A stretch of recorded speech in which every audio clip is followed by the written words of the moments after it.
Hello everyone, मैं हूं doctor Madhu Bachelia, PhD physics from IIT Delhi. और आज हम शुरू करने जा रहे हैं सीईटी जनरल साइंस 2026 की कंप्लीट सीरीज। इस सीरीज में हम सीईटी जनरल साइंस 2026 के कंप्लीट सिलेबस को बेसिक से स्टार्ट करके एग्जाम लेवल तक पढ़ेंगे, उसके इम्पोर्टेंट कॉन्सेप्ट समझेंगे और प्रीवियस ईयर क्वेश्चन सोल्व करेंगे और साथ में एग्जाम ओरिएंटेड ट्रिक्स भी देखेंगे।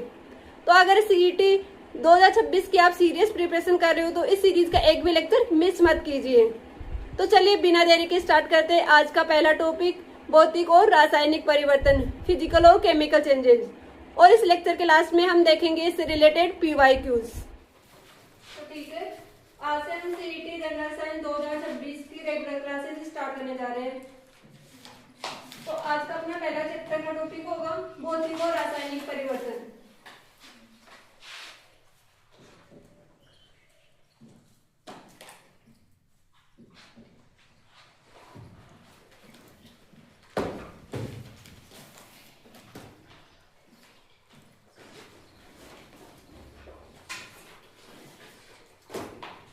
भौतिक और रासायनिक परिवर्तन।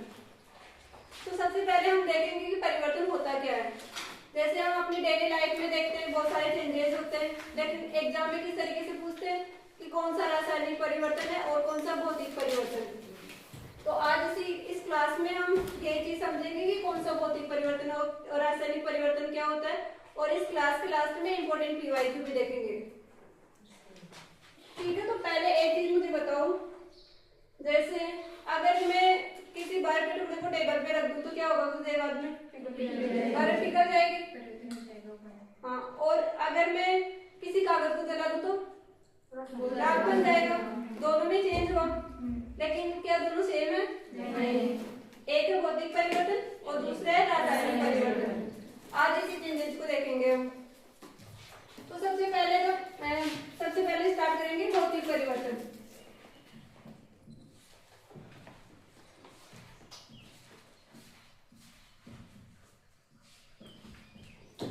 Physical change. लेकिन भौतिक परिवर्तन समझने से पहले हमें समझना पड़ेगा कि भौतिक अवस्था क्या होती है, उसकी फिजिकल स्टेट क्या होती है।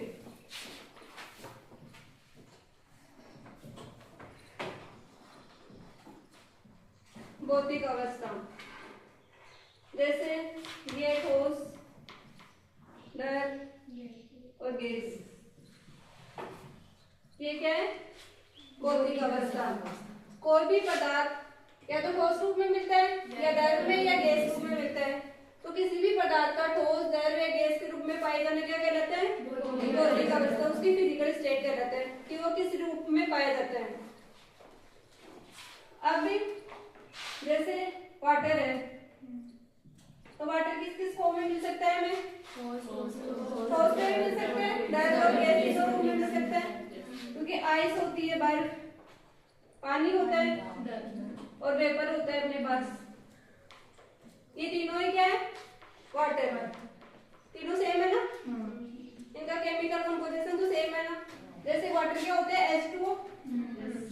इसका केमिकल कंपोजिशन क्या होता है? रासायनिक संगठन जो होता है वो क्या होता है? H2O। तो H2O आइस में भी, बर्फ में भी क्या होगा? H2O। वाटर है तो वाटर में भी H2O, और वेपर है तो वेपर में भी क्या होगा?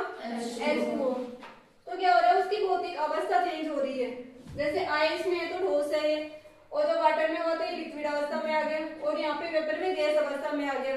तो इसकी फिजिकल स्टेट चेंज हो रही है, लेकिन केमिकल कंपोजिशन क्या है? सेम ही है। तो ऐसा परिवर्तन जिसमें उसकी भौतिक अवस्था चेंज हो लेकिन उसका केमिकल कंपोजिशन सेम हो तो क्या कहलाता है? भौतिक परिवर्तन। जैसे इससे पहले ये देखो, जैसे अपने पास है यहाँ पे ठोस, सॉलिड है कोई, ये है द्रव और ये है गैस। जब हम बर्फ को गर्म करते हैं, ठोस को गर्म करेंगे तो क्या होगा? लिक्विड में चेंज होगा। इस प्रोसेस को क्या बोलते हैं? मेल्टिंग, गलना या द्रवीकरण को तुम बता रहे हो, मेल्टिंग। अब अगर हम द्रव को ठंडा करें, पानी को ठंडा करें तो क्या होगा? बर्फ में चेंज हो जाएगा। तो ये क्या कहलाएगा? फ्रीजिंग, जमना।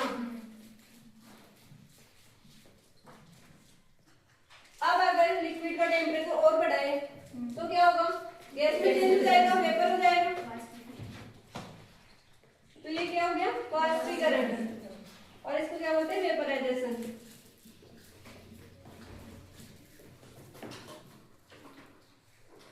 अब अगर गैस को हम ठंडा करें तो वापस किस में चेंज होगी, वो द्रव में। इसको क्या बोलते हैं, संघनन, कंडेंसेशन। और जो अपनी वर्षा होती है वो किस प्रोसेस के थ्रू होती है, संघनन। जब टेम्परेचर बढ़ता है तो जो समुद्र का पानी है वाष्प बन के ऊपर जाता है और वहां पे ठंडा होकर वापस बरसता है। तो ये किसका एग्जांपल हो गया, वर्षा संघनन का। अब लेकिन कुछ ठोस ऐसे होते हैं जिनको हम गर्म करते हैं तो डायरेक्ट किसमें चेंज होते हैं, गैस में। मतलब कि लिक्विड में चेंज ना होकर के वो डायरेक्ट गैस में चेंज होते हैं। इसका कोई एग्जांपल पढ़ाया था ना मैंने पहले, कपूर। जैसे कपूर को गर्म करते हैं तो कपूर क्या होता है, ठोस अवस्था में होता है, लेकिन उसको गर्म करेंगे तो क्या होगा, वो गैस में चेंज हो जाएगा। तो इसका एग्जांपल लिख लो, जैसे कपूर हो गया, इसका एग्जांपल लिख लो। और भी एग्जांपल है, रुको बता, नेफ्थलीन हो गया। नेफ्थलीन को भी यही है कि ठोस अवस्था में होता है, गर्म करेंगे तो वो गैस अवस्था में चेंज होगा।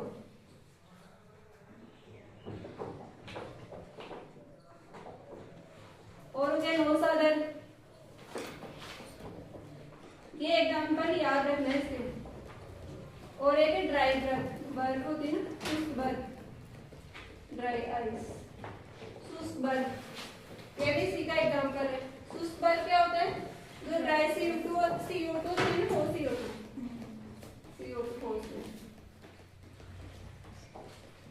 तो ये क्या होता है, ड्राई आइस।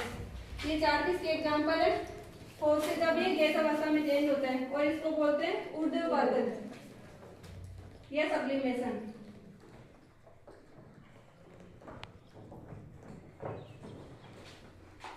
और इनमें से जो ड्राई आइस है, ये मतलब इसको स्टार मार्क कर लेना, ये काफी इंपॉर्टेंट है, एग्जाम में पूछा जाता है, अक्सर पूछते हैं इसके बारे में। और कपूर, नेफ्थलीन और नौसाधन ये तीनों पूछते हैं कि इनमें से मतलब कौन सा सब्लिमेशन का एग्जांपल है या ऊर्ध्वपातन का एग्जांपल है जो डायरेक्ट चेंज हो जाता है उसमें। क्या जल्दी हो रही है ना, कौन सी रुक जाता है, चलो बहुत जल्दी लाइट आ जाएगी।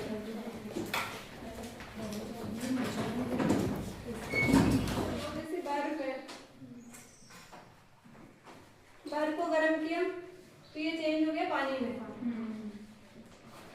तो इसमें क्या क्या चेंज हो रहा है, बर्फ से पानी में जा रहा है तो ये एक अवस्था चेंज हो रही है, इसमें स्टेट चेंज हो रही है ना इसकी, ठोस से ये मतलब कि लिक्विड में चेंज हो रहा है। तो एक होगी अपने पास स्टेट चेंज हो रही है इसकी। दूसरा क्या हो रहा है, आकार चेंज हो रहा है, तो इसका आकार या साइज चेंज हो रहा है क्योंकि ठोस था ये पानी हो गया। और तीसरा क्या हो रहा है, क्या इसमें कोई नया पदार्थ बन रहा है, बताओ, नहीं ना, क्योंकि बर्फ है, ये पानी है तो पानी ना, वो जम गया या फिर यहाँ पे लिक्विड अवस्था में आ गया, तो इसमें कोई नया पदार्थ बन रहा है नहीं, और उसका केमिकल कंपोजिशन सेम ही है।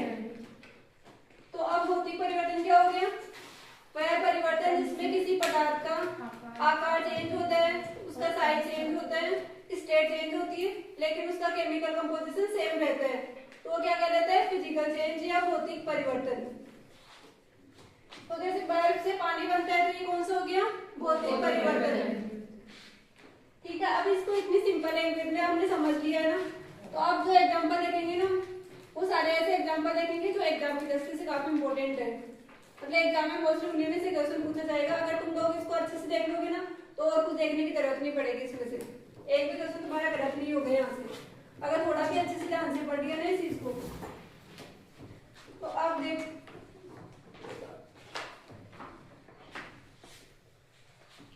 तो इसकी क्या क्या कैरेक्टरिस्टिक्स हो गई, जो फिजिकल चेंज है ना, भौतिक परिवर्तन, तो इसके क्या क्या हो गए कैरेक्टरिस्टिक्स।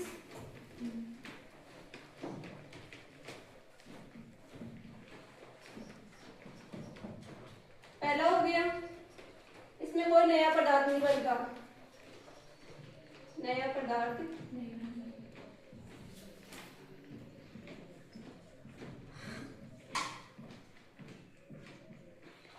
जैसे बर्फ से हमने बनाया, बर्फ से पानी बनाया, तो इसमें कोई नया पदार्थ नहीं बना। दोनों में क्या है H2O, इसमें भी H2 है और इसमें भी H2O, मतलब कोई भी नया पदार्थ नहीं है। दूसरा आकार में परिवर्तन होता है, आकार या साइज में परिवर्तन।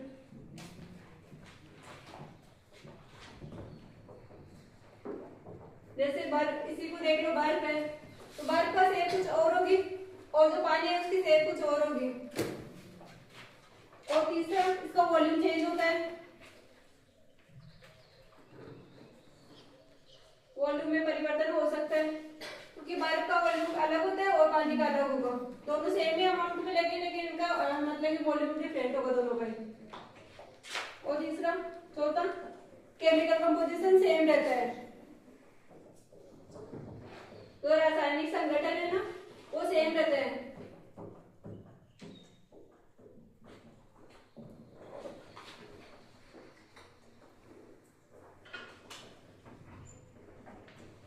यहाँ पे क्या है H2O और इसका क्या है H2O, तो इसका केमिकल कंपोजिशन क्या हुआ सेम।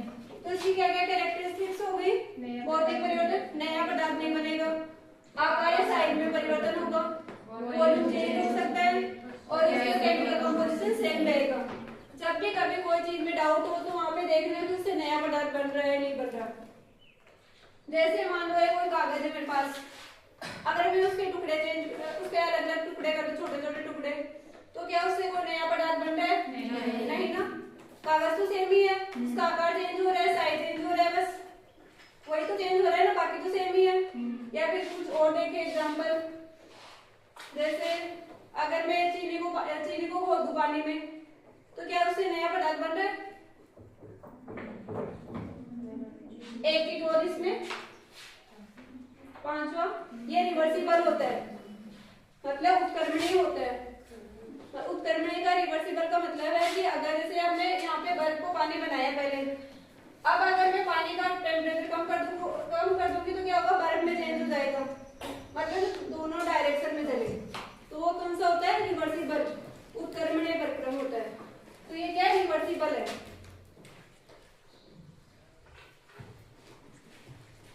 उत्क्रमणीय समझ में आया? उत्क्रमणीय रिवर्सिबल क्या होता है? जो दोनों तरफ चले। जैसे बर्फ को गर्म करने पे क्या होगा, पानी में चेंज हो गया, अब अगर पानी को ठंडा करेंगे तो वापस बर्फ में चेंज हो जाएगा। तो ये क्या होगा, रिवर्सिबल, उत्क्रमणीय। और छठा हो गया इसी में, ये अनस्टेबल होता है, अस्थायी होता है। अस्थायी कैसे? बर्फ को पानी में चेंज करो, पानी को वापस बर्फ में चेंज करो, तो दोनों साइड चलेगा तो अस्थायी होगा ना, अनस्टेबल होगा। अगर जैसे आप कागज को जला दो, कागज से क्या बन गई, राख बन गई, तो क्या राख से वापस कागज बना सकते हो? नहीं। तो वो कौन सा परिवर्तन हो गया? इरिवर्सिबल, अनुत्क्रमणीय प्रक्रम, क्योंकि वापस उसी डायरेक्शन में नहीं जा सकता, वो पहले वाली सेम डायरेक्शन में। और ये जैसे अस्थायी है, दोनों तरफ चलता है, तो जो दोनों डायरेक्शन में चले हमेशा, वो कौन सा हो गया, अनस्टेबल, अस्थायी। तो इसकी क्या क्या कैरेक्टरिस्टिक्स होगी? नया पदार्थ नहीं बनेगा, आकार या साइज में परिवर्तन होगा, वॉल्यूम चेंज हो सकता है, केमिकल कंपोजिशन इसका सेम रहता है, और ये रिवर्सिबल होता है, उत्क्रमणीय है। और छठा कौन सा है? अस्थायी है, अनस्टेबल है। तो ये सारे 6 कैरेक्टरिस्टिक्स हो गए, ये याद रखने हैं चीज के कि कौन कौन से कैरेक्टरिस्टिक्स है। जब भी किसी चीज में डाउट हो तो ये याद कर लेना, ये ध्यान कर लेना कि इसमें क्या क्या हो रहा है। जैसे अभी जब एग्जाम्पल करेंगे तो और चीजें क्लियर हो जाएगी इसकी। तो इसके एग्जाम्पल करते हैं, एग्जाम में किस तरीके से पूछते हैं।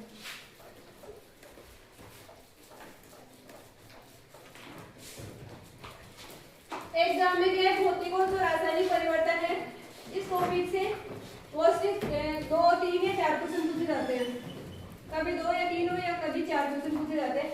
हर बार एग्जाम में से मिनिमम 2 क्वेश्चन तो आएंगे और इतने टफ नहीं होते वो, और इससे 3 टाइप के क्वेश्चन पूछे जाएंगे। एग्जाम में 3 टाइप के क्वेश्चन आते हैं।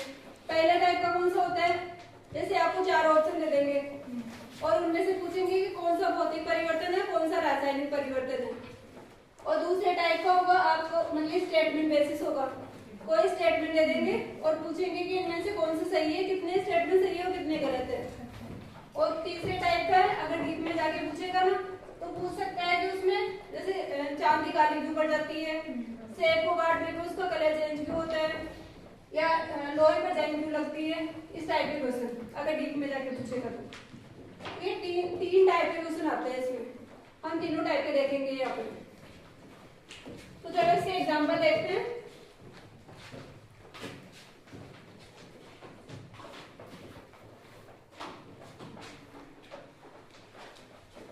आप इस तरीके से भी याद रख सकते हो, जैसे कोई चीज गल रही है, गलना या फूलना,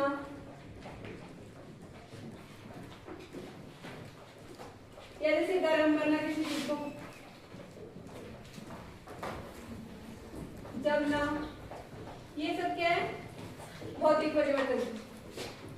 ये भौतिक परिवर्तन है। अगर आ जाए कि ये इस चीज में मतलब कोई चीज गल रही है या फूल रही है, किसी चीज में गर्म हो रही है या फिर उसका जम रही है, तो ये कौन सा भौतिक परिवर्तन है। अब जैसे आप ही बताना मुझे।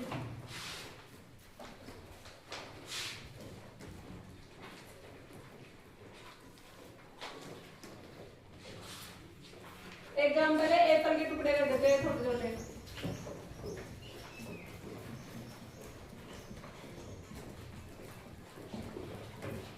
एप्पल के छोटे छोटे टुकड़े कर दूं, एग्जाम में पूछ लिया कि एप्पल के टुकड़े करने पे कौन सा परिवर्तन होता है, भौतिक परिवर्तन। ऑब्वियसली भौतिक परिवर्तन होता है, क्योंकि छोटे छोटे टुकड़े तो चेंज भी पदार्थ तो वही है। लेकिन अगर इसी में एग्जाम में ऐसे पूछ ले कि एप्पल को काटने पर उसका कलर चेंज क्यों होता है। अब एप्पल को काटने पर एप्पल काला पड़ जाता है, तो कौन सा परिवर्तन है, रासायनिक परिवर्तन, क्योंकि नया पदार्थ बन रहा है वहां पे। लेकिन एप्पल के टुकड़े कर रहे हैं तो वही एप्पल तो सेम ही है ना, लेकिन उसके टुकड़े कर दिए तो उसका शेप चेंज हो गया। तो ये कौन सा हुआ, एप्पल के टुकड़े करने में भौतिक परिवर्तन। बर्फ का पिघलना, कांच का टूटना, कांच का टूटना भौतिक परिवर्तन, क्योंकि कांच तो सेम ही है ना, पदार्थ तो सेम ही है, बस वो अलग अलग शेप में चेंज हो रहे हैं। चीनी का घुलना,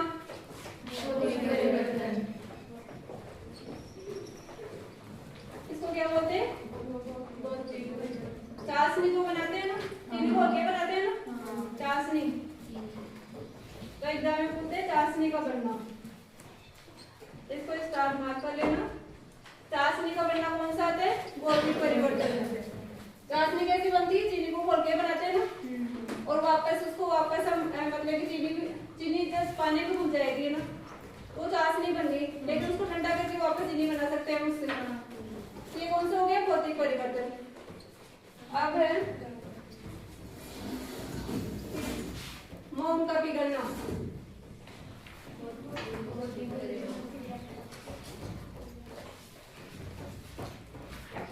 मोम का पिघलना कौन सा है, भौतिक परिवर्तन। और अगर ऐसे आ जाए मोम का जलना, मोम का जलना रासायनिक परिवर्तन। तो इसको स्टार मार्क कर लेना, यहाँ पे कंफ्यूज मत होना। मोम का पिघलना, पिघल रही है तो सेम ही वही ना, पिघली तो रही है, तो मोम का पिघलना क्या हो गया, भौतिक परिवर्तन। लेकिन मोम का जलना कौन सा हो गया, रासायनिक परिवर्तन। जलने पे उसमें केमिकल चेंज हो रहा है ना, वो हो गया रासायनिक परिवर्तन। अब ऐसे श्वास लेना, ब्रीथिंग,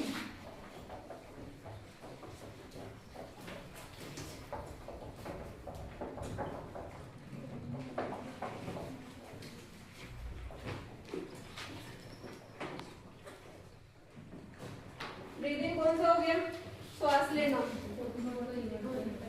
भौतिक परिवर्तन कैसे,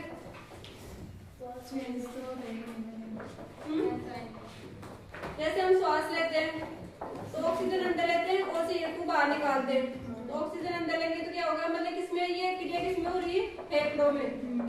तो जैसे हम ऑक्सीजन अंदर लेंगे तो फेफड़े क्या पिचक जाएंगे और बाहर छोड़ते ही फूल जाएंगे।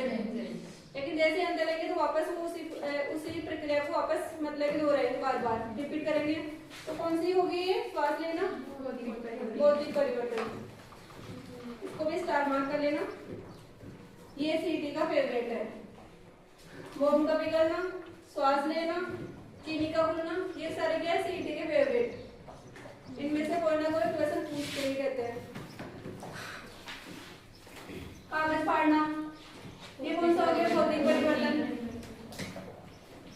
अबे बादलों का बनना, बादलों का बनना भौतिक परिवर्तन। बादल के कैसे बनते हैं? पानी से बनते हैं ना, वापस बरसते वापस वाष्प बन के बादल बनते हैं। तो बादलों का बनना कौन सा हो गया? भौतिक परिवर्तन।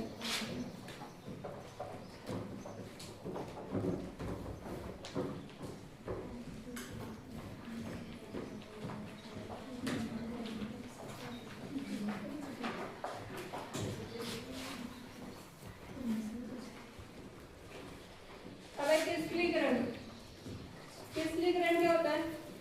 क्रिस्टलीकरण किसका एग्जांपल है? क्रिस्टलाइजेशन।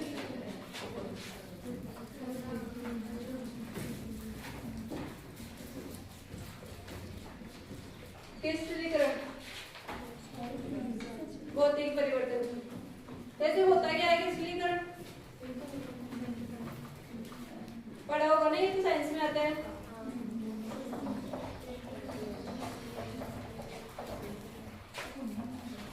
कोई पढ़ा दे, इसके जो एटम्स हैं इसके अंदर अगर उनका एक रेगुलर अरेंजमेंट होता है, एक सिस्टमेटिक, तो क्या होता है? क्रिस्टलाइजेशन, क्रिस्टलीकरण। और अगर यही पदार्थ है और उसके जो एटम्स हैं रैंडमली अरेंज रहते हैं, ऐसे कहीं भी मतलब उनका कोई फिक्स अरेंजमेंट नहीं रहता, तो अमॉर्फोस कहलाता है। जिनका फिक्स होता है क्रिस्टलाइजेशन मतलब क्रिस्टलीकरण, क्रिस्टल कहलाते हैं। और इस प्रक्रिया को क्रिस्टलीकरण कहते हैं। रेगुलर अरेंजमेंट होता है इसमें। तो रेगुलर अरेंजमेंट क्रिस्टलीकरण हो गया। जैसे कोई पदार्थ है, ये अमॉर्फस है अपने पास में कोई भी ना, इसका मतलब रैंडम अरेंजमेंट है। तो किसी प्रक्रिया के थ्रू हमने इसका क्रिस्टल बना दिया, इनका रेगुलर अरेंजमेंट कर दिया, तो ये क्रिस्टलीकरण कहलाता है। लेकिन इसमें क्या वो पदार्थ चेंज हो रहा है? पदार्थ तो सेम ही है ना, उसके एटम्स को अरेंज किया है हमने, पदार्थ तो वही है, नया पदार्थ नहीं बन रहा है ना इसमें। तो क्रिस्टलीकरण किसका एग्जांपल हुआ? भौतिक परिवर्तन का।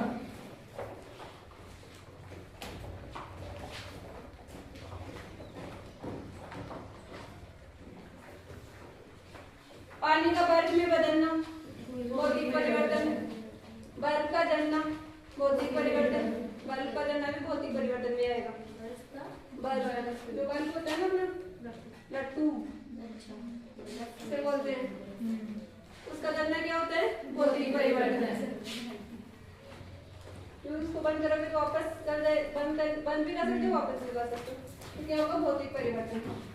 अगर प्लेटिनम तार का चमकना,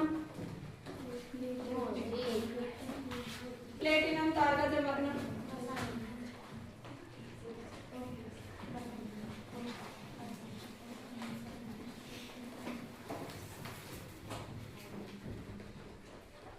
प्लेटिनम तार का चमकना भौतिक परिवर्तन। तो इससे कोई नया पदार्थ थोड़ी ना बन रहा है, तार ही तो चमक रहा है, तो कौन सा हुआ? भौतिक परिवर्तन। भौतिक परिवर्तन का एग्जाम्पल है, और ये भी एग्जाम में कई बार पूछा गया है।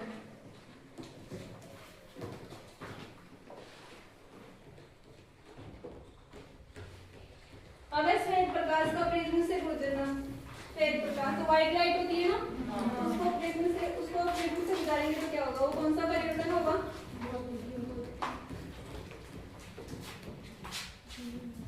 White light.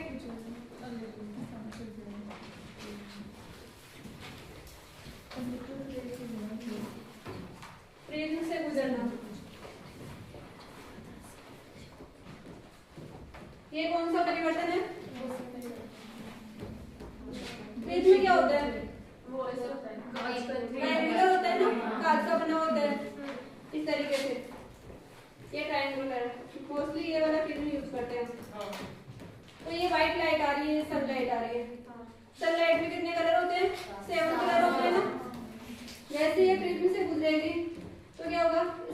ब्राउन कलर है ना, वो अलग अलग हो जाएंगे।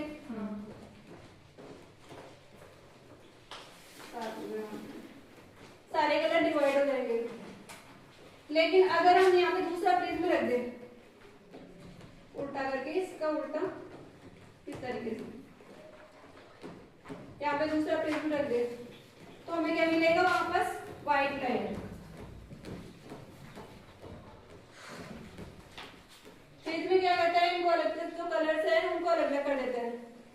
इसमें डिस्पर्सन होता है, ये आगे देखेंगे हम डिस्पर्सन क्या होता है। तो क्योंकि इसका और इसका अपवर्तनांक दोनों का अलग अलग होता है। ये क्या है, यहाँ पे एयर है, यहाँ पे डेंस मीडियम है, तो जैसे लाइट यहाँ से यहाँ पे जाएगी ना तो उसका पाथ चेंज होता है। डिस्पर्सन होगा, डिस्पर्सन होने से ये मतलब 7 कलर्स में डिवाइड हो जाएगा। डिस्पर्सन को आगे देखेंगे तो समझ आ जाएगा आप लोगों को अच्छे से। अभी के लिए याद रखो कि जैसे व्हाइट लाइट किसी प्रिज्म से गुजर रही है तो वो 7 कलर में डिवाइड हो जाएगी। लेकिन जैसे हम दूसरा प्रिज्म रखेंगे इसके अपोजिट, तो क्या आगे वापस हमें व्हाइट लाइट मिल जाएगी। तो क्या हो रहा है, इसमें कोई नया पदार्थ बना नहीं। तो व्हाइट लाइट का प्रिज्म से गुजरना क्या हो गया, भौतिक परिवर्तन। इसको भी स्टार मार्क कर लेना, ये भी एग्जाम में पूछा गया है।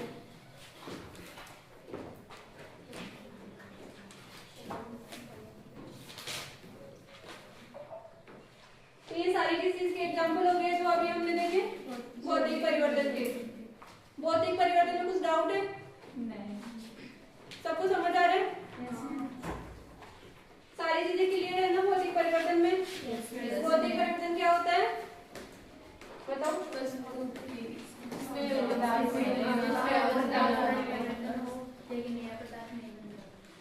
जब कोई नया, जब किसी पदार्थ में कोई परिवर्तन होता है तो उसमें कोई नया पदार्थ नहीं बनता, उसका शेप चेंज हो सकता है, साइज चेंज हो सकता है, वॉल्यूम चेंज हो सकता है, स्टेट चेंज हो सकती है, लेकिन उसका केमिकल कंपोजिशन क्या रहता है, सेम रहता है।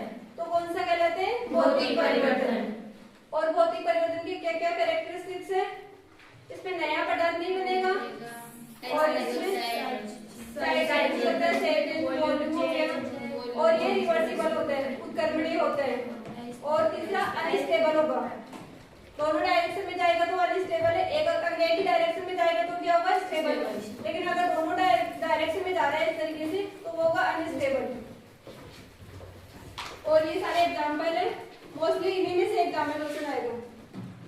अगर तुम लोग इतना भी करोगे ना तो यहाँ से भी मतलब क्वेश्चन आ जाएगा, इससे आगे बढ़ने की जरूरत भी नहीं है।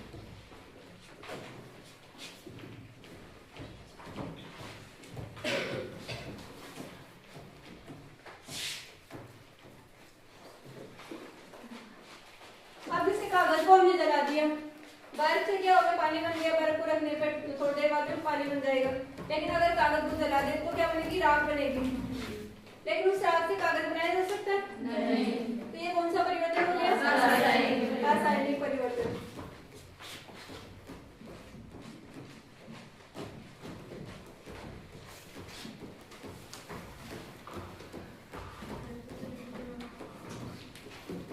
केमिकल चेंज,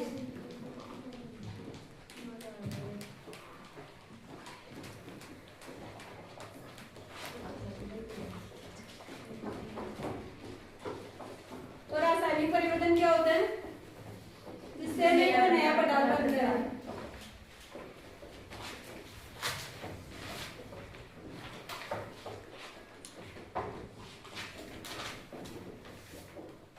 रासायनिक परिवर्तन में हमेशा रासायनिक अभिक्रिया होती है, कोई भी केमिकल रिएक्शन होगी। अगर एक तो केमिकल रिएक्शन होगी इसमें,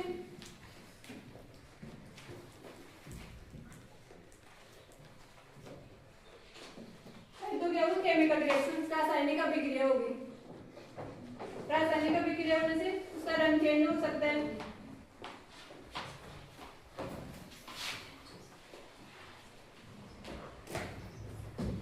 और इसमें हमें उष्मा देनी भी पड़ सकती है और लेनी भी पड़ सकती है। उष्मा दी भी जा सकती है, ली भी जा सकती है। अभिक्रिया हो रही है तो अभिक्रिया में क्या होता है, उष्मा मतलब हीट वो अब्जॉर्ब भी करते हैं और रिलीज भी करते हैं। तो दोनों चीजें हो सकती है, उष्मा दी भी जा सकती है और उष्मा ली भी जा सकती है।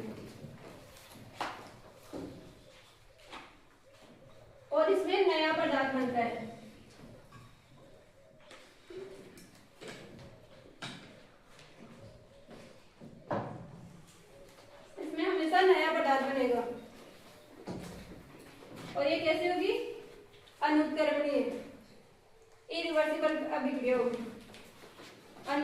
नहीं,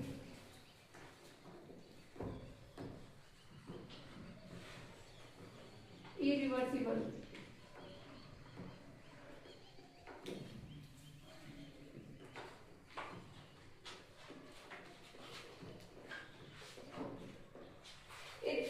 अनुत्क्रमणीय क्या हो गया? तो एक ही डायरेक्शन में चले, वापस रिवर्स ना हो, वापस बैक डायरेक्शन में ना आए तो क्या हो गया? अनुत्क्रमणीय। और एक ही डायरेक्शन में चल रहा है तो क्या होगा? स्टेबल। तो ये स्टेबल स्थायी होगा ये परिवर्तन। स्थायी कैसे होगा? जैसे तुमने कागज को जलाया तो राख बन गई, राख से वापस कागज नहीं बन सकता ना, तो क्या हो गया? स्टेबल हो गया, स्थायी हो गया। और अगर जैसे राख से कागज नहीं बन सकता तो ये क्या हो गया? अनुत्क्रमणीय हो गया। और इसमें नया पदार्थ भी बन गया, राख नया पदार्थ है। और उष्मा इसमें मतलब उष्मा दी भी जा सकती है, लिख भी जा सकती है, और कलर भी चेंज हो सकता है, और इसमें केमिकल रिएक्शन होगी। अगर इसे कागज जल रहा है तो कोई केमिकल रिएक्शन होगी, जिसकी वजह से वो राख बनेगी। तो जो रासायनिक परिवर्तन होता है उसमें याद रखना कि या तो उसमें कलर चेंज हो रहा है या फिर उसमें कोई नया पदार्थ बन रहा है या हीट निकल रही है, निकल रही है। तो जैसे अभी अगर हम देखें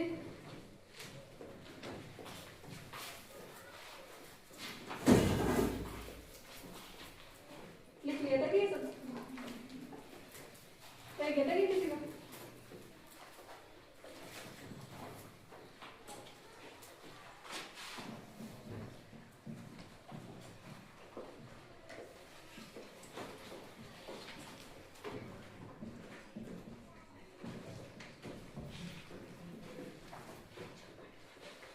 इसमें तुम इस तरीके से याद रख सकते हो किसी चीज का जलना, पकना,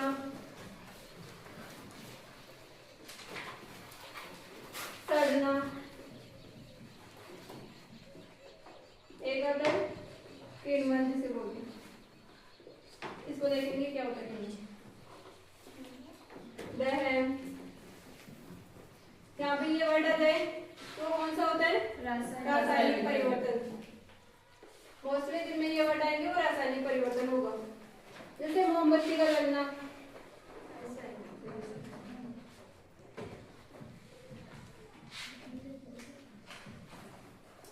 मोमबत्ती का जलना कौन सा हो गया? रासायनिक परिवर्तन।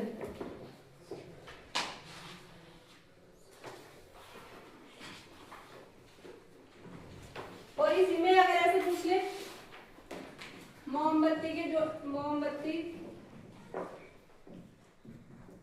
जलने के दौरान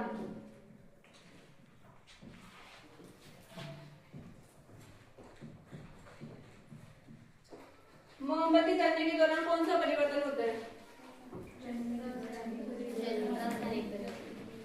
मोमबत्ती का पिघलना भौतिक परिवर्तन है, मोमबत्ती का जलना रासायनिक परिवर्तन। और मोमबत्ती जलने के दौरान कौन कौन सा प्रोसेस होता है?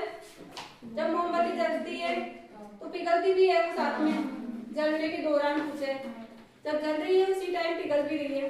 तो इसमें दोनों प्रोसेस हो रहे हैं, मतलब पिघल रही है तो भौतिक परिवर्तन भी हो रहा है और जल रही है तो रासायनिक परिवर्तन भी हो रहा है, दोनों हो रहे हैं। तो इस चीज को ध्यान रखना, मोमबत्ती वाला ये तीनों स्टार मार्क कर लेना। मोमबत्ती का जलना हो गया रासायनिक परिवर्तन, पिघलना हो गया भौतिक परिवर्तन, और जलने के दौरान कौन सा हो गया? भौतिक और रासायनिक परिवर्तन।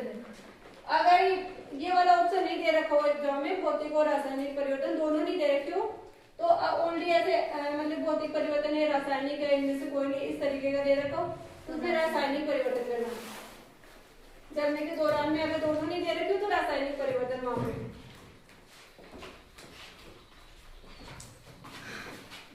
अब जैसे श्वसन है, श्वसन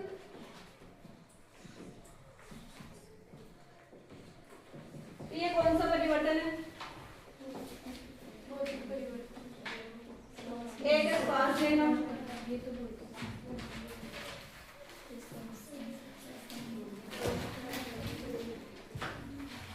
श्वसन और श्वास लेने में क्या डिफरेंस है? श्वसन में दोनों है कि छोड़ना हो लेना, श्वास लेना हो गया ना तो दोनों ही आगे श्वास लेने में। श्वास लोगे तो क्या तुम अंदर ही लोगे, उसके बाहर ही छोड़ोगे? श्वास लेना भौतिक परिवर्तन और श्वसन क्या है? रासायनिक परिवर्तन आएगा इसमें। श्वसन में क्या होता है, ऑक्सीजन की हेल्प से जो हम खाना खाते हैं ना, उसका ऑक्सीडेशन होता है और उससे हमें ऊर्जा मिलती है। श्वसन हो गया, जैसे हम जो खाना खाएंगे ना, वो ऑक्सीजन से क्रिया करेगा अंदर जाके और उससे हमें ऊर्जा मिलेगी। तो ये क्या हो गया, नई ऊर्जा मिल रही है ना, इससे नया पदार्थ बन रहा है और ऊर्जा ली भी जा सकती है, दी भी जा सकती है। तो इसमें क्या हो गया, ऊर्जा आ गई। तो श्वसन क्या हो गया, रासायनिक परिवर्तन। और श्वास लेना क्या हो गया, भौतिक परिवर्तन। तो इस चीज को स्टार मार्क कर लेना, जहाँ पे कंफ्यूजन हो ना उसको स्टार मार्क कर लेना कि दोनों में क्या डिफरेंस है। अगर डिफरेंस लिखना चाहो ना इसका, तो डिफरेंस भी लिख लो साथ में, अगर मैं बाद में याद रहेगी अलग से दोनों। तो एक इधर लिख लो श्वास लेना, ब्रीथिंग, और एक लिख लो श्वसन।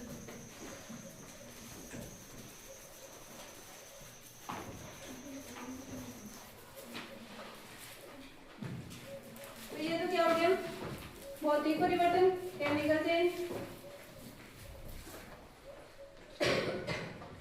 ये हो गया रासायनिक परिवर्तन, भौतिक परिवर्तन हो गया, ये हो गया रासायनिक परिवर्तन।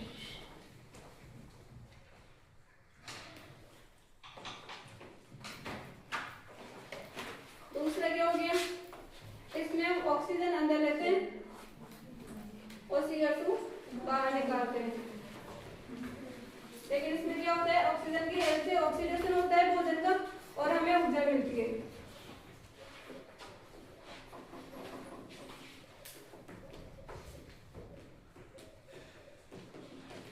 इसमें कोशिकाओं में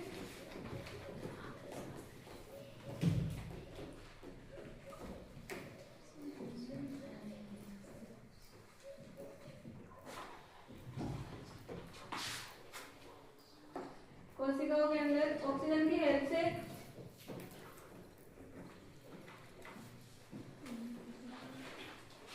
भोजन का ऑक्सीडेशन होता है, ऑक्सीडेशन या ऑक्सीकरण होता है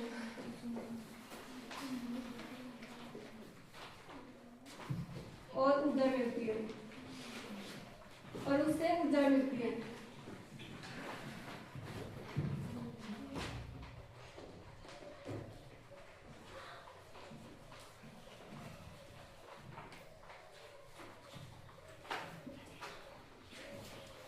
तीसरा क्या हो गया, ये फेफड़ों में होता है।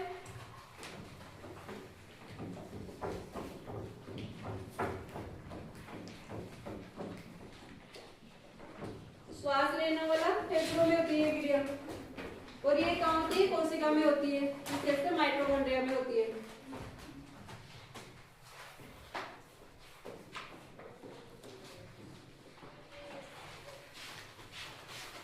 ये लिख लिए, चौथा लिख लो। इसमें क्या होता है, गैसों का आदान प्रदान होता है, ऑक्सीजन अंदर लेते हैं और CO2 बाहर निकालते हैं। जबकि श्वसन में क्या होता है, ऊर्जा बनती है, फिर ऊर्जा मिलती है। और पांचवा लिख लो कि इसमें ऊर्जा नहीं बनती, लेकिन इसमें ऊर्जा बनती है। ये दोनों में डिफरेंस है, श्वास लेना और श्वसन।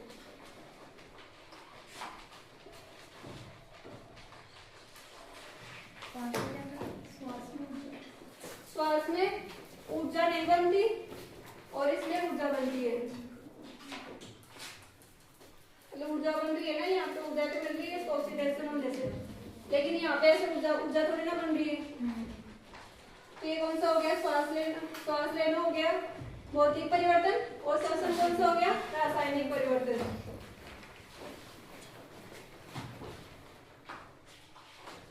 लिख लिया।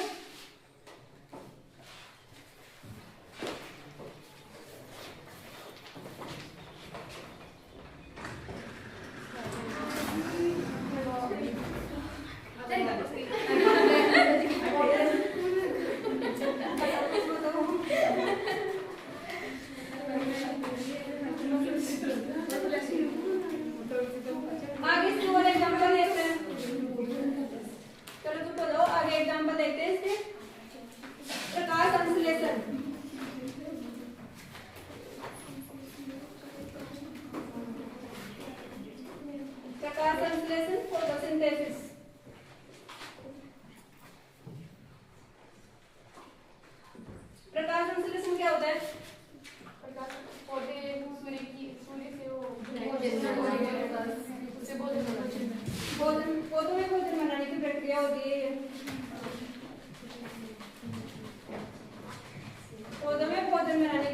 हो गया प्रकाश संश्लेषण। तो भोजन बनना क्या कहलाता है? रासायनिक परिवर्तन। जैसे तुमने रोटी सेक ली तो क्या उसको वापस कच्ची रोटी बना सकते हो उस रोटी से?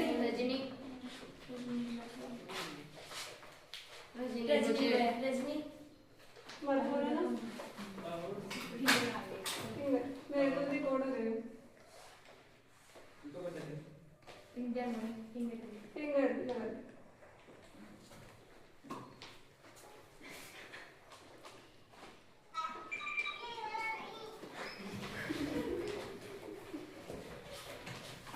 तो प्रकाश संश्लेषण क्या हो गया? पौधों में भोजन बनने की प्रक्रिया। ये क्या हो गया? रासायनिक परिवर्तन। रोटी बनाने पर रोटी को वापस कच्चा नहीं बना सकते ना उसी रोटी को, तो कौन सा हो गया? रासायनिक परिवर्तन। तो भोजन का बनना क्या हो गया? रासायनिक परिवर्तन। और ऐसे ही है पाचन। पाचन क्या है? रासायनिक परिवर्तन। अगर भोजन पच गया तो वापस भोजन थोड़ी ना बना सकते हो उससे, नहीं ना। तो पाचन क्या हो गया? रासायनिक परिवर्तन। रटा दूंगी तुम लोगों को, बाद में एग्जाम में दिक्कत ही नहीं होगी ना आपके।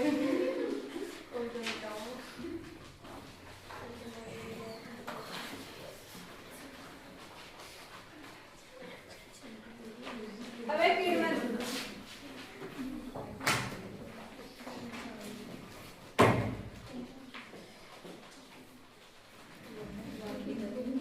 किण्वन होता है फर्मेंटेशन।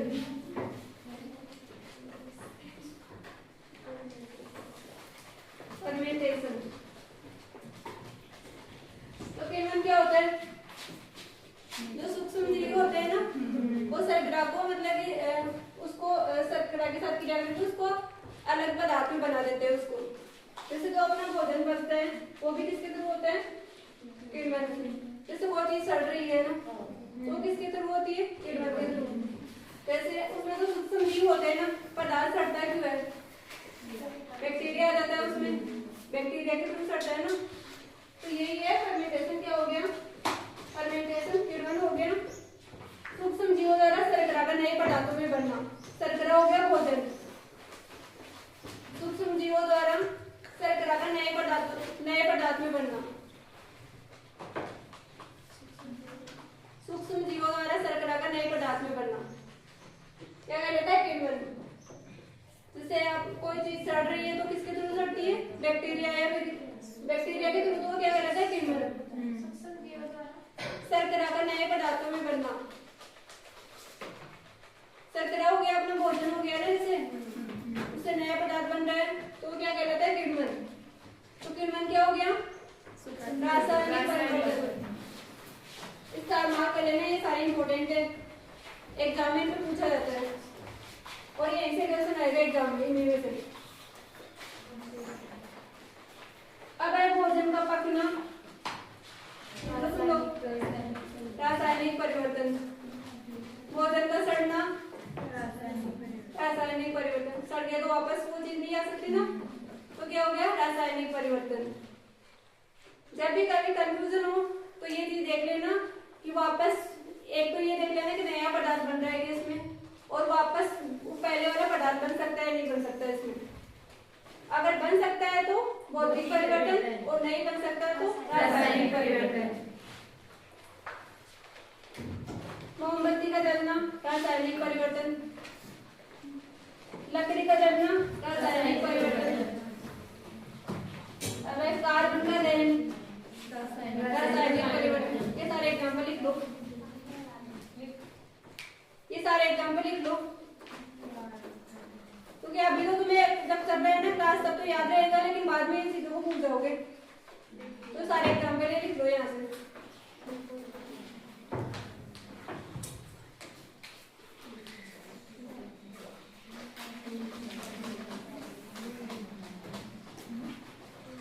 अभी हमने मतलब दो टाइप से देख लिया कि कौन सा रासायनिक होता है, कौन सा भौतिक परिवर्तन होता है। दूसरा जो स्टेटमेंट बेसिस की यही हो गया। अब डीप वाले क्वेश्चन देखेंगे कि सेब को काटने पे क्या होता है, लोहे में जंग क्यों लगती है, चांदी काली क्यों पड़ती है, ये सारे एग्जाम्पल देखेंगे अभी। ये सारे क्या है, रासायनिक परिवर्तन ही होंगे, ये सारे रासायनिक परिवर्तन के एग्जाम्पल है। क्योंकि जंग लग गई तो वापस नया पदार्थ बन गया ना, इसलिए जंग लगने पर। और इनमें मोस्टली इनमें से एग्जाम में पूछा जाएगा। तो अगर ये चैप्टर अच्छे से कर लिया तो तुम्हारे 2-3 क्वेश्चन तो यहाँ से सही हो जाएंगे इसके। और इतना इजी चैप्टर है, तो इतना रटने वाली चीजें भी नहीं है यहाँ पे। अगर तुम थोड़ा सा भी समझ लोगे ना तो एग्जाम में इसके सारे क्वेश्चन सही करके आ जाओगे। अब है चूने के पानी में दूसरा टाइप में बदलना।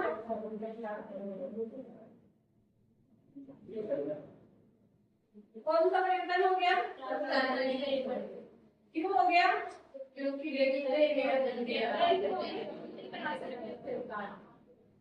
तो क्या हो गया? दूसरा टाइप में बदलना रासायनिक परिवर्तन। और ये कौन सी जीवाणु की वजह से होता है?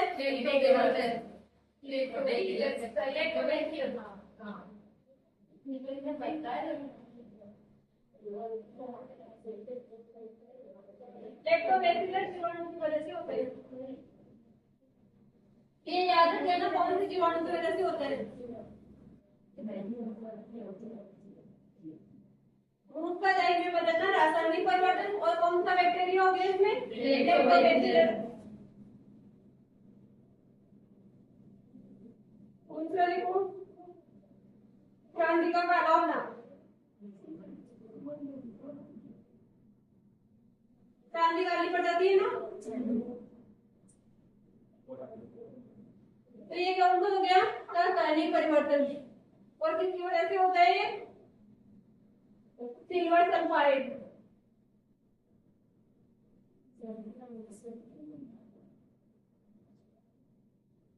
जो हो गया Ag2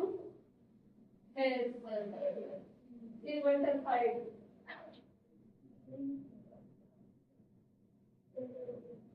चांदी क्या होती है? सिल्वर क्या होता है? Ag। सिल्वर सल्फाइड क्या होती है? Silver sulphide. चांदी का काला होगा सिल्वर सल्फाइड की वजह से। ये भी याद करें, कार्य याद कर रही सिल्वर सल्फाइड की वजह से। चांदी क्या होती है? तो हाइड्रोजन सल्फाइड है ना, Ag हो गया हाइड्रोजन सल्फाइड।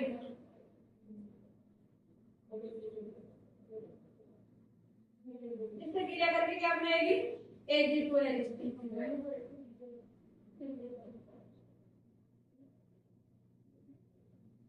हाइड्रोजन सल्फाइड की क्रिया करके क्या बनाएगी? Ag2H silver sulphide.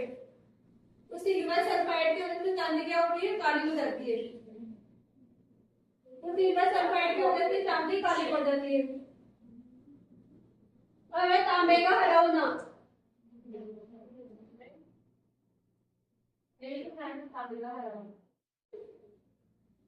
Copper sulphate CuSO4 plus कोई लोहे की कील है, तो इससे बनेगा Fe बताते हो जैसे कॉपर सल्फेट है, ये कॉपर सल्फेट है, इसमें अगर लोहे की कील डालोगे ना तो उसका कलर कैसा आ जाएगा?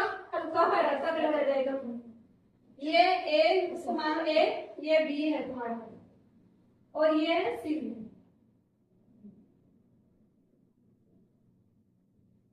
तो यहाँ पे Fe जो आयरन है ना वो क्या करेगा?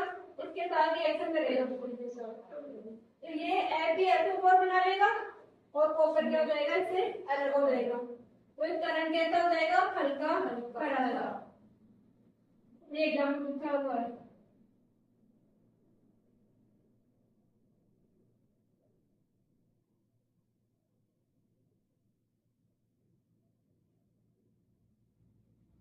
CuSO4 प्लस Fe, लोहे की कील डालोगे CuSO4 की लेयर में तो क्या बनेगा? FeSO4 बनेगा।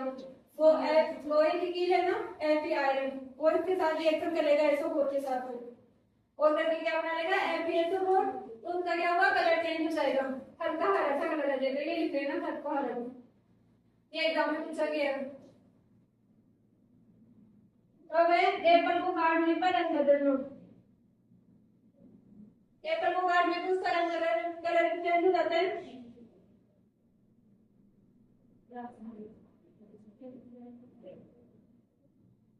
एप्पल को काटने पर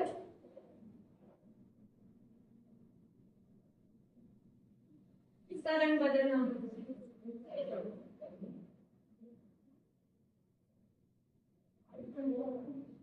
ये किसकी वजह से होता है? जब एप्पल को काटते हैं ऑक्सीजन से क्रिया करते हैं तो ये क्या होता है? Iron oxide. कॉपर में क्या, सॉरी एप्पल में होता है आयरन। तो आयरन क्या होगा? ऑक्सीडेशन की वजह से कार्बन की ऑक्सीजन है ना, उसे रिएक्शन करके आयरन ऑक्साइड बना लेगा। उसकी वजह से वो जैसे एप्पल को काटेंगे तो देर बाद में क्या होगा? काला सा पड़ जाता है तो किसकी वजह से होता है? Iron oxide. तो वातावरण की एनवायरमेंट की ऑक्सीजन है ना, वो आयरन से क्रिया करके क्या बनाएगी? Iron oxide.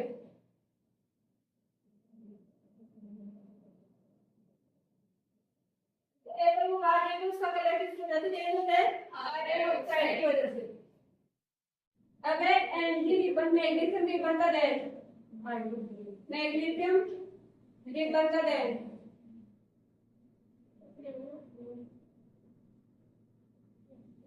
मैग्नीशियम रिबन का रेड में क्या होगा? तो मैग्नीशियम है एनजी, वो ऑक्सीजन के साथ क्रिया करेगा तो क्या बना लेगा? NGO, magnesium oxide.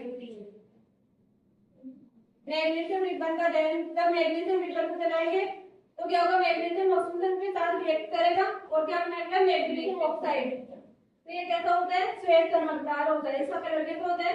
श्वेत चमकदार।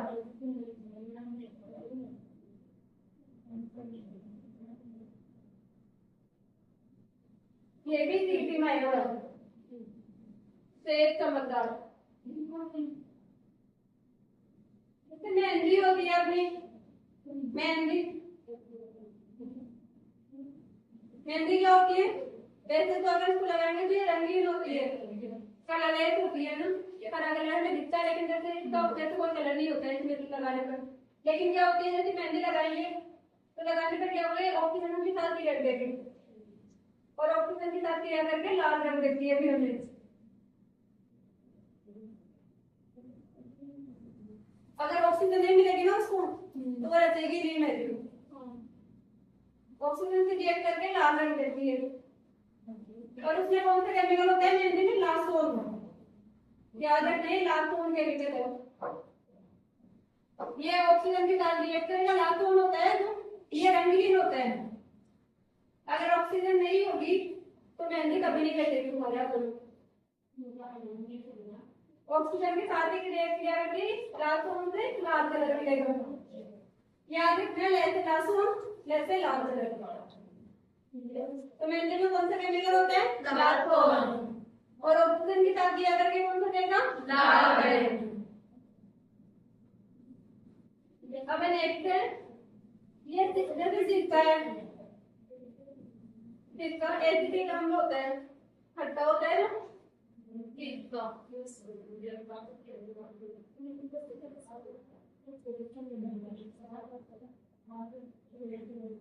इसमें अगर बेकिंग सोडा मिला दें तो कौन सी गैस निकलेगी? CO2। तो सिरका होगा ना, सिरका मतलब खट्टा खट्टे चीजें। सिरका एसिडिक अम्ल होता है, अगर उसमें बेकिंग सोडा मिलाएंगे तो कौन सी गैस निकलेगी वहां से? CO2, कार्बन डाइऑक्साइड गैस मिलेगी यहाँ से। आटे का फूलना,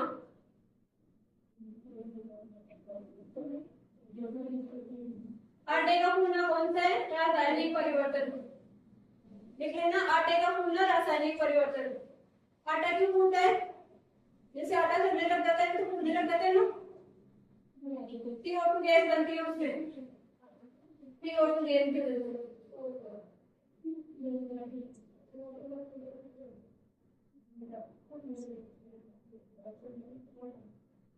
CO2 गैस बनने के कारण क्या होता है? आटा फूल जाता है, सड़ जाता है। तो आटे का फूलना कौन सा हो गया? रासायनिक परिवर्तन।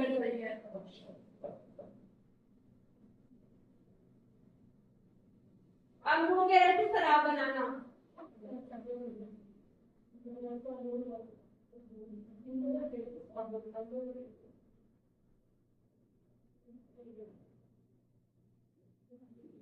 अंगूर के रस से शराब बनाने में क्या हो गया? रासायनिक परिवर्तन। अब लोहे पे जंग लगी, लोहे पे जंग लगना,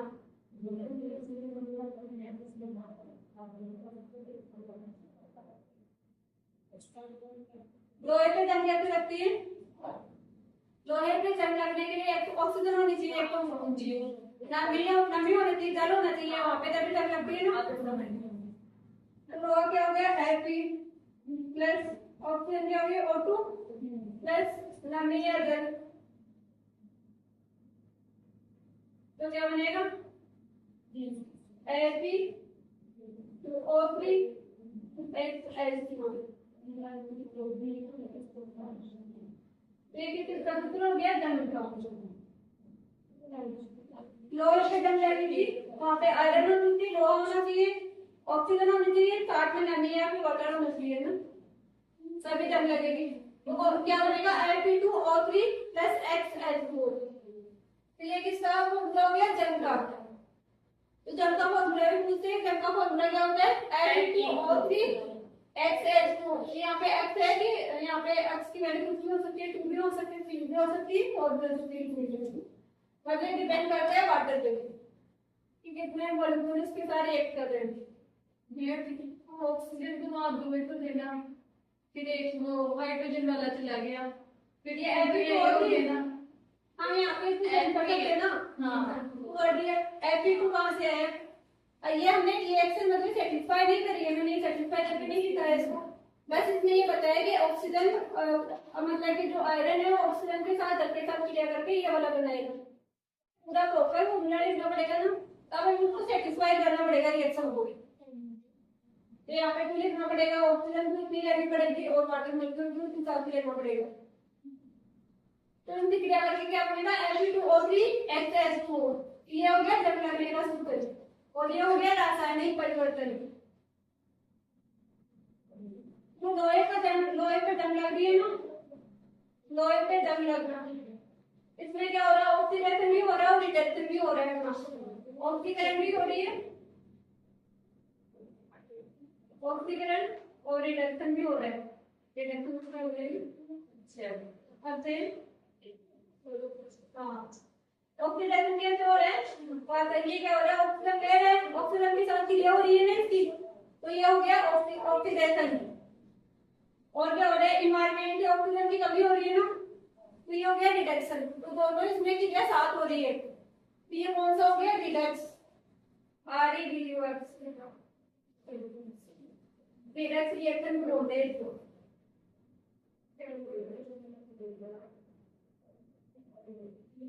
अब जैसे जंग लगती है तो लोहे के भार में बढ़ती होती है ना, लोहे का भार बढ़ जाएगा क्योंकि ऑक्सीजन जुड़ रही है उसमें, उसकी वजह से उसके भार में बढ़ती हो जाएगी, भार बढ़ जाएगा। अब ये देख लो लास्ट वाला, जंग से बचने के उपाय क्या क्या है? जंग से बचने के उपाय,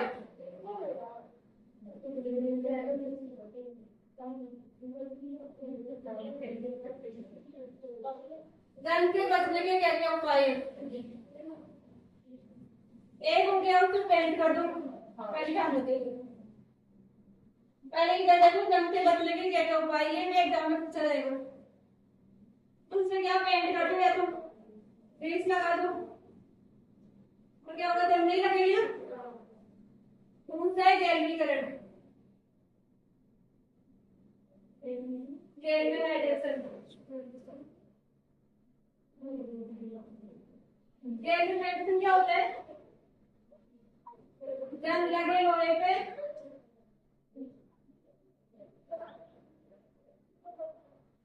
जिंक की परत चढ़ाना,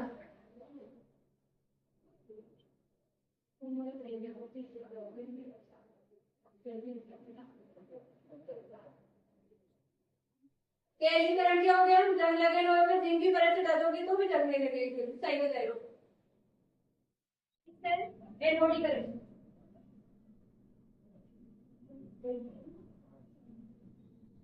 एनोडीकरण एनोडीकरण क्या होगा? धातु पर ऑक्साइड की मोटी परत चढ़ा दो, जैसे लोहे पर ऑक्साइड की मोटी परत चढ़ा दोगे तो जंग नहीं लगेगी। तो धातु पर एनोडीकरण है लागू पर मोटी ऑक्साइड की परत डालो, ऑक्साइड की परत डालो एनोड कर, और फोर्थ हो गया एनोड, चौथा न्यूक्लियस में एनोड मिक्स धातु। अगर दो तीन धातु को मिक्स कर दोगे ना तो वो क्या बनता है एनोड मिश्र धातु। जैसे स्टेनलेस स्टील होती है अपनी, उसमें जंग नहीं लगती ना, इसमें क्या क्या होता है लोहे के साथ में क्रोमियम होता है, ऐसे होता है और क्या होता है निकेल। स्टेनलेस स्टील में क्या होता है लोहे के साथ में क्रोमियम होता है निकेल होता है, तो इसको कैसे याद करोगे कोलोमिन।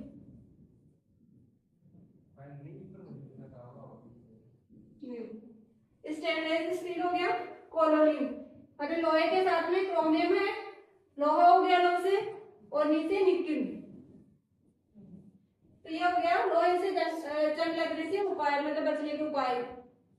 एक हो गया पेंटेग्लिस, दूसरा हो गया गैल्वेनीकरण। गैल्वेनीकरण क्या हो गया जंग लगे लोहे पर जिंक की परत चढ़ाना, और तीसरा हो गया एनोडीकरण, धातु पर मोटी ऑक्साइड की परत, और एक हो गया चौथा हो गया एलॉय मिश्र धातु। दो तीन धातुओं को मिलाकर मिला देना स्टेनलेस स्टील, तो क्या होता है आयरन के साथ में क्रोमियम और निकेल। ये सारे रासायनिक परिवर्तन के एग्जांपल है, ये सारे तो ये सारे रासायनिक परिवर्तन के एग्जांपल है। ये सारे याद कर लेना, अच्छे से पढ़ लेना, एग्जाम में इनमें से आएगा, इनसे बाहर कुछ नहीं रहेगा। इतना पढ़ लिया ना तो तुम्हारे दो दिन जितने भी क्वेश्चन आएंगे ना सारे सही हो जाएंगे। तो बहुत परिवर्तन में क्या हो गया, एक बार रिवाइज करो थोड़ा सा। बहुत परिवर्तन में हो गया पदार्थ नहीं पदार्थ क्या होता है वॉल्यूम चेंज तो चेंज होता है, आकार चेंज हो सकती है, लेकिन केमिकल कंपोजिशन सेम रहता है और नया पदार्थ इसमें आता है। और ये क्या होता है रिवर्सिबल होता है, तरंगीय होता है और अस्थायी होता है। केमिकल कंपोजिशन क्या होता है इसमें नया पदार्थ बनता है, इरिवर्सिबल होता है और ये स्टेबल होता है। केमिकल कंपोजिशन इसमें चेंज होता है, कलर चेंज हो सकता है, कुछ भी हो सकता है, उसमें अधिक भी जा सकती है भी जा सकती है। अब हमने मतलब कि ये सारा पढ़ लिया भौतिक और रासायनिक परिवर्तन क्या होता है, इसमें कोई डाउट है किसी को? नहीं। ठीक है, फिर अभी स्टार्ट करते हैं कि रिवाइज एक कमेंट जरूर से पूछे गए हैं। तो पहला है देखो एक पहला क्वेश्चन, कौन सा एक भौतिक परिवर्तन है, कौन सा एक भौतिक परिवर्तन है?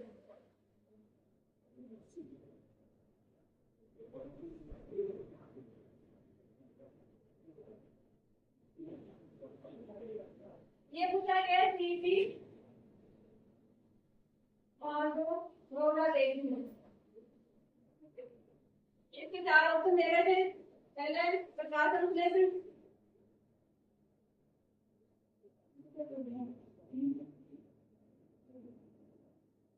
दूसरा कोयलेकरण,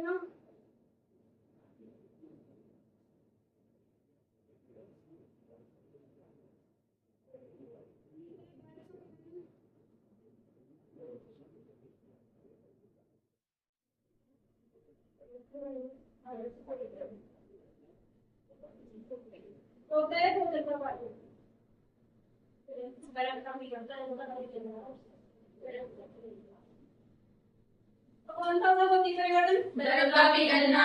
हाँ, गर्भ का पिघलना। ये प्रकाश संश्लेषण कोयलेकरण और भौतिक परिवर्तन ये क्या है? रासायनिक परिवर्तन। तो इनमें से आ गया अल्फा सी कार्बन, ठीक है? दूसरा देखो, निम्न में से कौन सी भौतिक परिवर्तन की विशेषता नहीं है? निम्न में से कौन सी भौतिक परिवर्तन की विशेषता नहीं है?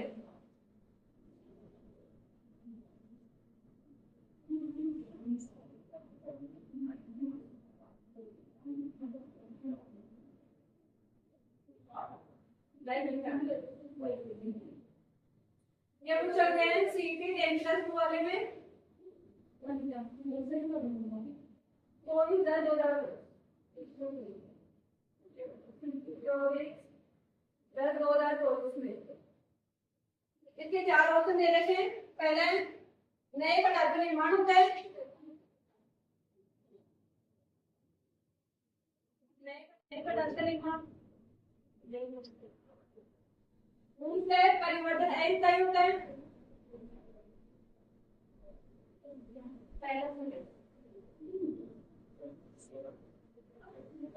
इन दो के परिवर्तन करने वाले कारण को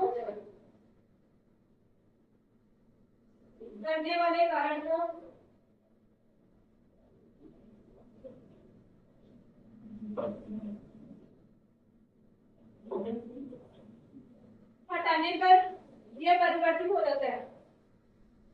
हटाने पर यह परिवर्तित हो जाता है।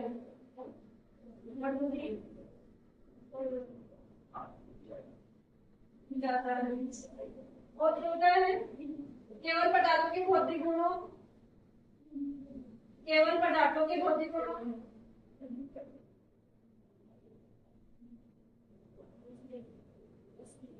भौतिक गुणों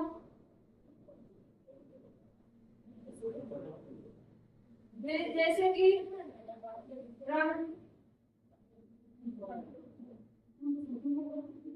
रंग, गंध इत्यादि का परिवर्तन होता है।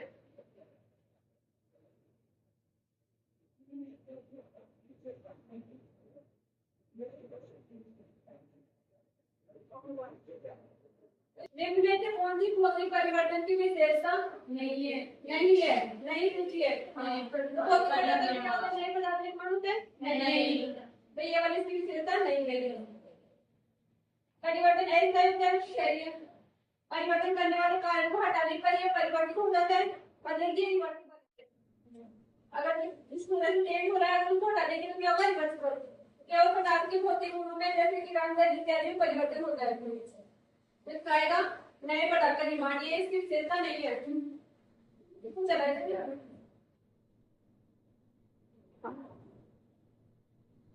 लिख लिया इसमें। अब तीसरा लिखो।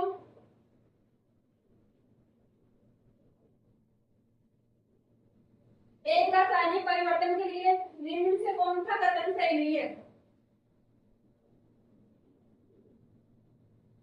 एक रासायनिक परिवर्तन के लिए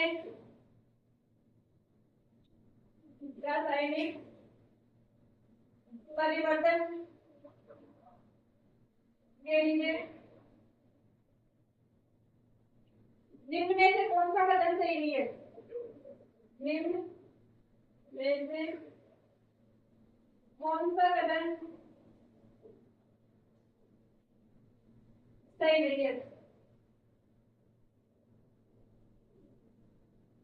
पहले एक गैस उत्सर्जित हो सकती है। एक गैस उत्सर्जित हो सकती है।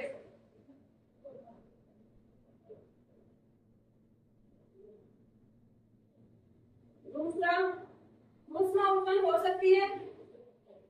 ऊष्मा उत्पन्न हो सकती है परंतु अवशोषित कभी नहीं होती। परंतु अवशोषित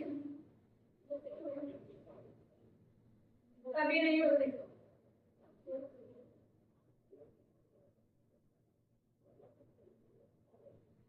तीसरा गर्मी उत्पन्न हो सकती है।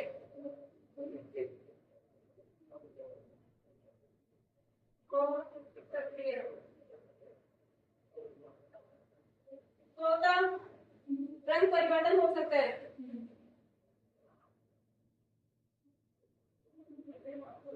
हो सकता है।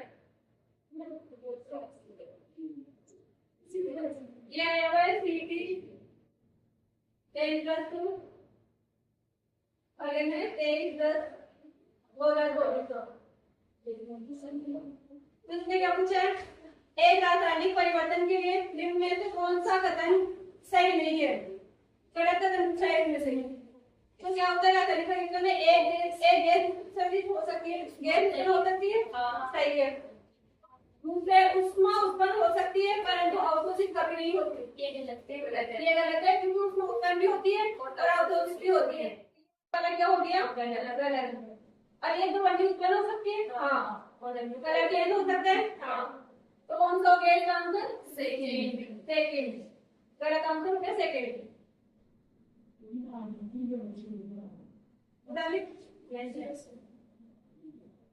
फोर्थ वाला लिखो, जंग के लिए सही कदम है।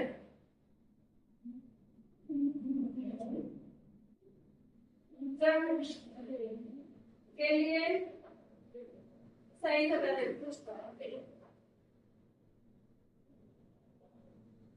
क्या दे रखे हैं इसमें? ये फेरिक ऑक्साइड है,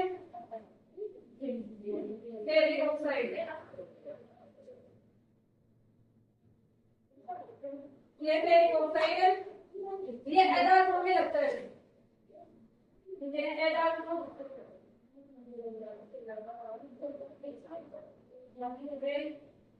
लगता है।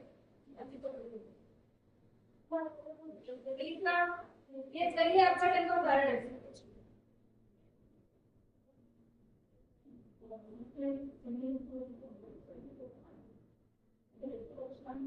उदाहरण तो कोई नहीं, तो बताओ सही कदम कौन सा है? ये फेरिक ऑक्साइड है, ये वाला कदम सही है। जंक्शन फॉर्मूला हमने क्या बताया था? Fe2O3H2। तो ये क्या हो गया? Ferric oxide. तो ये वाला सही है। धातुओं में लगता है, क्योंकि धातु में लगता है, आयरन क्या धातु है, तो ये वाला जल्दी गलत हो गया। ये जल्दी आपका टन का उदाहरण है, तो जल्दी का भी नहीं है और कोई नहीं, ये वाला सही है। इसका आंसर कौन सा हो गया? ए। ठीक है, अब तो लिखो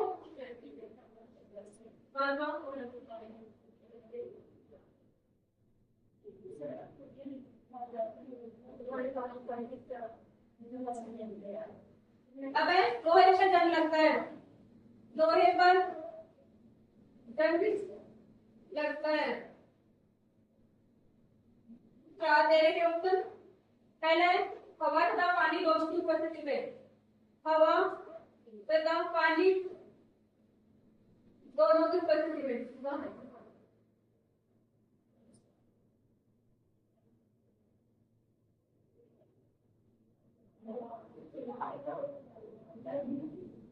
दूसरा है हवा तथा पानी दोनों की अनुपस्थिति में।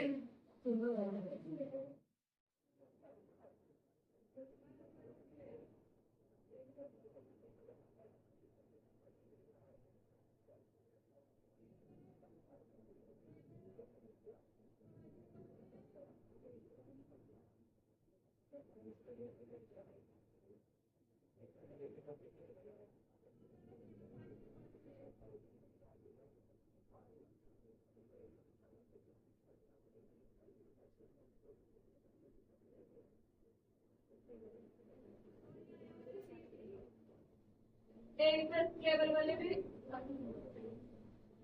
तो इस दर 2024 वाले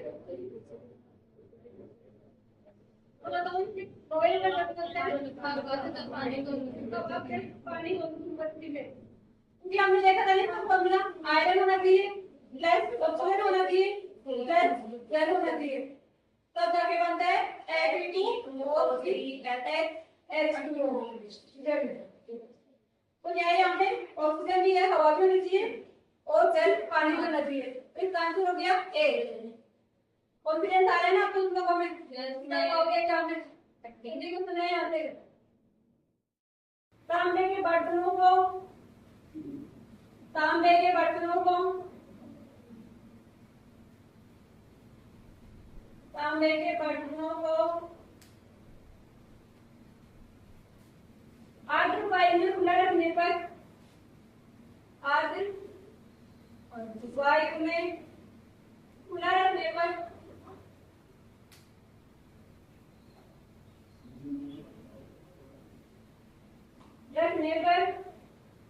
बनने के कारण, यहाँ पे डेजर्टेशन बनने के कारण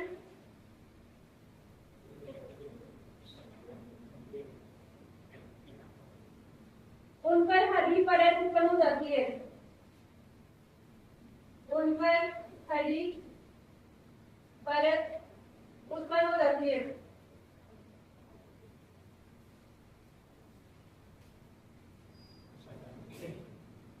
तांबे के बर्तनों को आधे वायु में खुला रखने पर तेज बनने के कारण उनका हरी परत उत्पन्न हो जाती है। इसके चार ऑप्शन है। पहला कॉपर ऑक्साइड,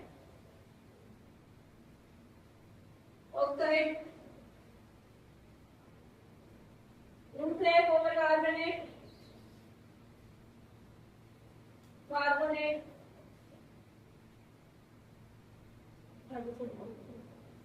तीसरा कॉपर सल्फेट,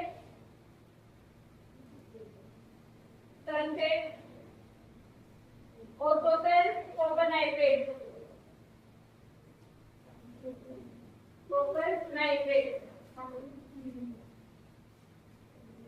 ये पूछा गया है DT 10+2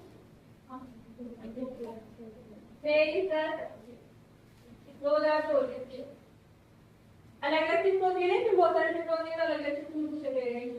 तो इसमें से कौन सा होगा? तांबे के बर्तनों को हर तारीख में खुला रखने पर कौन सी चीज बढ़ने के कारण उनका हरी परत कम हो जाती है? Copper carbonate. आंसर होगा कॉपर कार्बोनेट और हाइड्रोक्साइड। क्या तो कॉपर हाइड्रोक्साइड है या कॉपर कार्बोनेट? निम्न में से कौन सा रासायनिक परिवर्तन का कारण है? निम्न में से कौन सा रासायनिक परिवर्तन का उदाहरण है? रासायनिक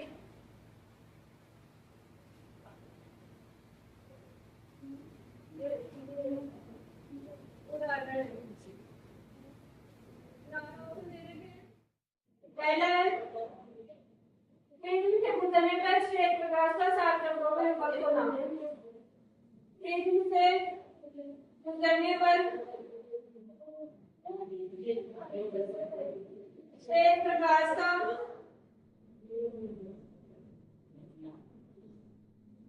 7 रंगों में विभक्त होना।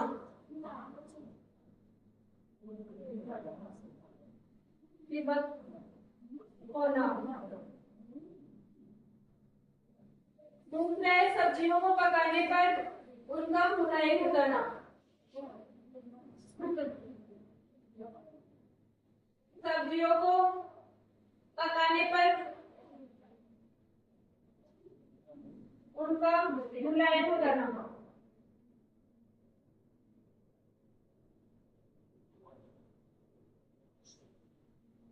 तीसरा है सानी हुई मिट्टी का सूखने पर भंगुर हो जाना। सानी हुई मिट्टी का सूखने पर भंगुर हो जाना।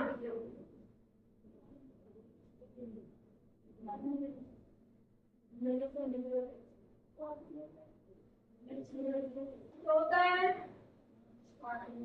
नमक का पानी में घुलना।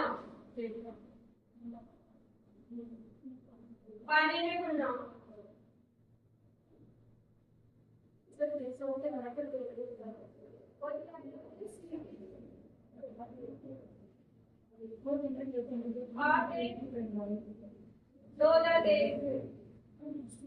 तो बताओ इसमें से कौन सा रासायनिक परिवर्तन पूछा है? इसमें से बताओ।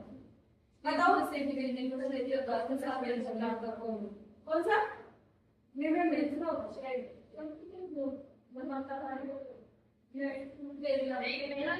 परिवर्तन नमक का पानी वापस हम उसको अगर फ्रीजिंग से गुजरने श्वेत प्रकाश का 7 रंगों में विभक्त होना। ये क्या है? भौगोलिक परिवर्तन। देखा था ना हमने, श्वेत प्रकाश आता है 7 रंगों में डिवाइड होता है। दोबारा हम लगा के उस लपेटिंग लगा के साथ उसको श्वेत प्रकाश में बदल सकते हैं। तो ये वाला भी नहीं है, ये वाला भी नहीं है। अब एक सांदी की मिट्टी का सूखने पर भंगुर हो जाना। मतलब जो गीली मिट्टी होती है ना, उसका मतलब सूखने का क्या हो जाती है, वो भी खटकती है। तो क्या हो गया, वापस मिट्टी है ना, तो उसमें केमिकल कंपोजिशन थोड़ा चेंज हुआ है उसका, ये क्या हो गया? भौतिक परिवर्तन नहीं हो रहा। कौन सा वाला? सब्जियों को पकाने पर उनका मुलायम हो जाना। इस काम को क्या हो गया? सब्जी को पकाने पर उनका मुलायम हो जाना। तो एक उसकी एक्शन हो गई ना इसमें, तो इसका आंसर हो गया ये वाला। निम्न में से कौन सी प्रक्रिया रासायनिक परिवर्तन है? निम्न में से कौन सी प्रक्रिया, कौन सी प्रक्रिया रासायनिक परिवर्तन है? चार ऑप्शन दे रखे हैं। प्रकाश संश्लेषण,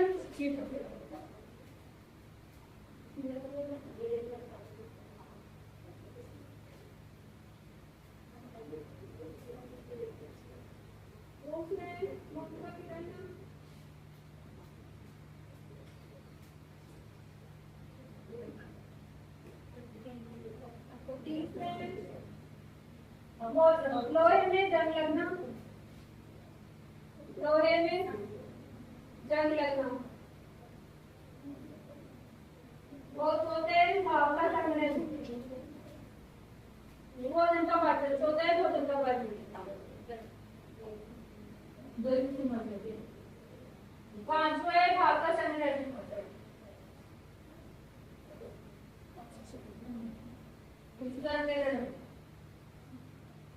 मैं ऑप्शन दे रहे थे, ए है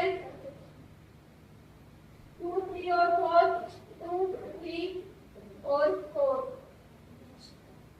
बी है 1 3 और 4, 1 3 और 4, सी है 1 2 3 और 4, 1 2 3 और 4, और डी है 1 3 4 4 5 डी।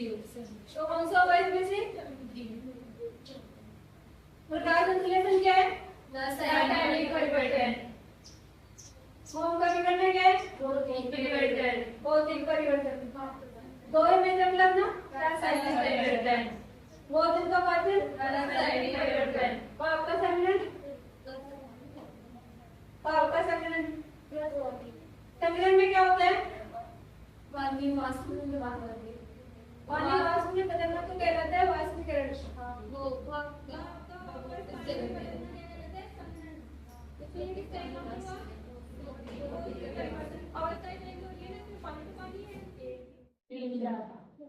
तो कौन सा है? 1 3 4, कौन सी 4 इसमें? सेकंड 1 3 4 डी में। तो आंसर कौन सा आ गया? बी 1 3 4। लोहे का इस्पात को जंग सुरक्षित रखने के लिए लोहे का इस्पात को जंग सुरक्षित रखने के लिए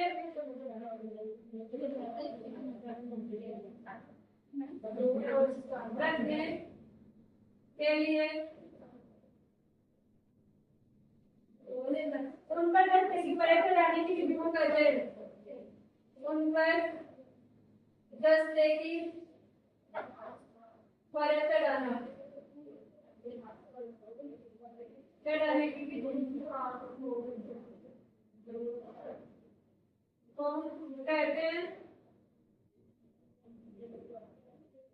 क्या ऑप्शन है? एनोडीकरण, एनोडीकरण, दो है लेपन, लेपन,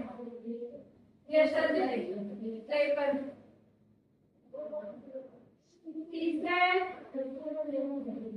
झड़ाई, और बोलते हैं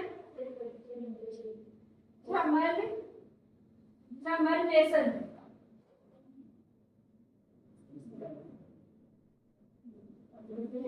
तो क्या होगा? लोहे और इस बात को जंग से सुरक्षित रखने के लिए 10 की परत, दिन की परत चढ़ाने की विधि को क्या कहते हैं? लेसर लेपन। गैसेस लेपर गैसीकरण थोड़ा सा ना गैसीकरण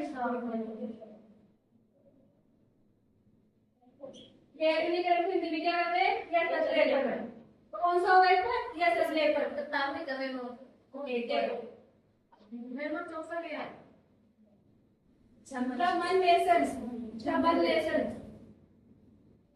किसी टाइप के एग्जाम में आएंगे तो आपको कौन से सारे ना एग्जाम में करनी होगा इनमें से कुछ भी जब भी कहीं कंफ्यूजन हो तो सोच लेना एक बार नया पता बन रहा है नहीं बन रहा उससे अगर ना करे बन रहा है तो रासायनिक परिवर्तन नहीं बन रहा है तो वो पॉइजन परिवर्तन है ठीक है ओके थैंक यू